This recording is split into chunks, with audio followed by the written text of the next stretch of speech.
নমস্কাৰ বন্ধু বান্ধৱীসকল, ষ্টডিৱেল ইউটিউব চেনেলটোলৈ আপোনালোকৰ স্বাগতম জনাইছোঁ। আধুনিক ভাৰতৰ ইতিহাসৰ পাৰ্ট 2 আমি পাব্লিছ কৰিছোঁ।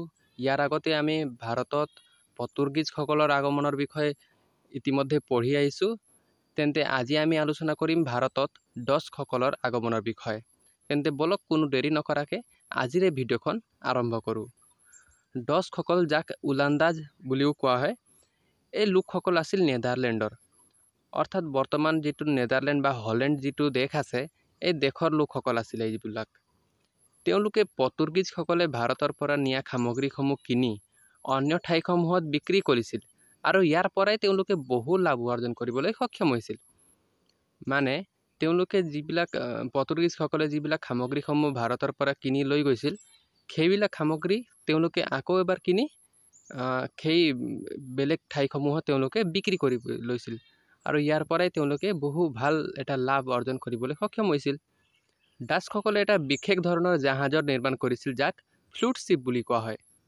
এই জাহাজখনত কম ইন্ধন আৰু কম বনোৱাৰ প্ৰয়োজন হৈছিল।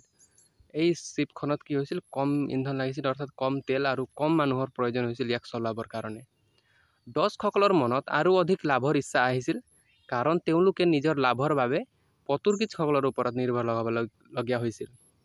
তেওঁলোকৰ মনত এতিয়া লালচ আহিছিল যে আমিও পৰ্তুগীজসকলৰ দৰে ভাৰততে গৈ এই মছলাখিনি তাৰ পৰাই কিনি আৰু বেছি লাভ অৰ্জন কৰিম। ইয়াৰ পিছত 1596 চনত কৰ্নেলিছ ডি হাৰ্টমেনৰ নেতৃত্বত এটা অভিযান ভাৰতৰ ফালে আহিছিল আৰু এওঁ চাইছিল যে পৰ্তুগীজসকলে কিদৰে ভাৰতত বেহা বেপাৰ কৰিছিল আৰু লাভ অৰ্জন কৰিছিল। আৰু তেওঁ ভাবিছিল যে যদিও আমি ইয়াত আহি বেহা বেপাৰ কৰোঁ, তেন্তে আমাৰো ইয়াত বহু লাভ অৰ্জন হ'ব। ইয়াৰ পিছত 1602 চনত ডচ সংসদে এটা কোম্পানী গঠন কৰে, যাৰ নাম আছিল United East Indies company of Netherland. আৰু এই কোম্পানীক এই ভাৰত আৰু অন্য পূৰ্বী দেশসমূহৰ সৈতে বেহা বেপাৰ কৰিবলৈ 21 বছৰৰ অনুমতি দিয়া হৈছিল আৰু প্ৰয়োজন অনুসৰি যদি যুদ্ধ কৰিবলগীয়া হয় তেন্তে যুদ্ধ কৰাৰো অধিকাৰ দিছিল আৰু খন্দি আৰু চুক্তিসমূহ কৰাৰো তেওঁলোকক অধিকাৰ দিয়া গৈছিল। অৰ্থাৎ এই ডাচ সংসদে কি কৰিলে, সম্পূৰ্ণ সুবিধা দি দিছিল এই কোম্পানীক যে তোমালোকে যদি বেহা বেপাৰ কৰা আমাৰ দেশৰ কাৰণে, তেন্তে তোমালোকে যুদ্ধও কৰিব পাৰা, কিছুমান খন্দিও তোমালোকে স্বাক্ষৰ কৰিব পাৰা। ইয়াৰ পিছত 1605 চনত মছুলিপট্টমত তেওঁলোকে প্ৰথম ফেক্টৰী নিৰ্মাণ কৰে আৰু ভাৰতৰ যিটো মছুলিপট্টম আছে, ইয়াত তেওঁলোকে প্ৰথম ফেক্টৰী নিৰ্মাণ কৰিছিল। 1610 চনত পুলিকট, 1658 চনত নাগাপট্টনম, 1658 চনতে বেংগলৰ কাছিম বজাৰত ঠাইখিনি তেওঁলোকে দখল কৰে। 1656 চনত পৰ্তুগীজসকলৰ পৰা ডাচসকলে চিলোন, অৰ্থাৎ বৰ্তমানৰ শ্ৰীলংকা আৰু মালবাৰৰ বহু দুৰ্গ অধিকাৰ কৰি লয়। চিলোন অৰ্থাৎ বৰ্তমানৰ যিটো শ্ৰীলংকা আছে, তেওঁলোকে পৰ্তুগীজসকলৰ পৰা নিজৰ অধীনলৈ আনে আৰু মালবাৰৰ বহু দুৰ্গসমূহ তেওঁলোকে নিজৰ দখল কৰে। এওঁলোকে ভাৰতৰ পৰা চাউল, মছলা, অফিম, নিম, কাপোৰ আদিৰ বেহা বেপাৰ কৰিছিল। ভাৰতৰ পৰা চাউল, মছলা আৰু এওঁলোকে মছলাটো বৃহৎ পৰিমাণে বেপাৰ কৰিছিল, অফিম, নিম, কাপোৰ আদিৰো বেপাৰ কৰিছিল। আৰু এই ডচসকলৰ উদ্দেশ্যটো ভাৰতত কেৱল বেহা বেপাৰ কৰাই আছিলে। ইংৰাজসকলৰ দৰে ভাৰতত বেহা বেপাৰ কৰা আৰু ভাৰতত ৰাজ কৰা এনেধৰণৰ উদ্দেশ্য এই ডচসকলৰ নাছিলে।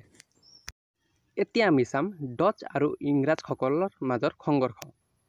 ভাৰত মহাসাগৰত প্ৰভুত্ব স্থাপন কৰিবৰ বাবে ইংৰাজ আৰু ডচসকলৰ মাজত সংঘৰ্ষ আৰম্ভ হৈছিল।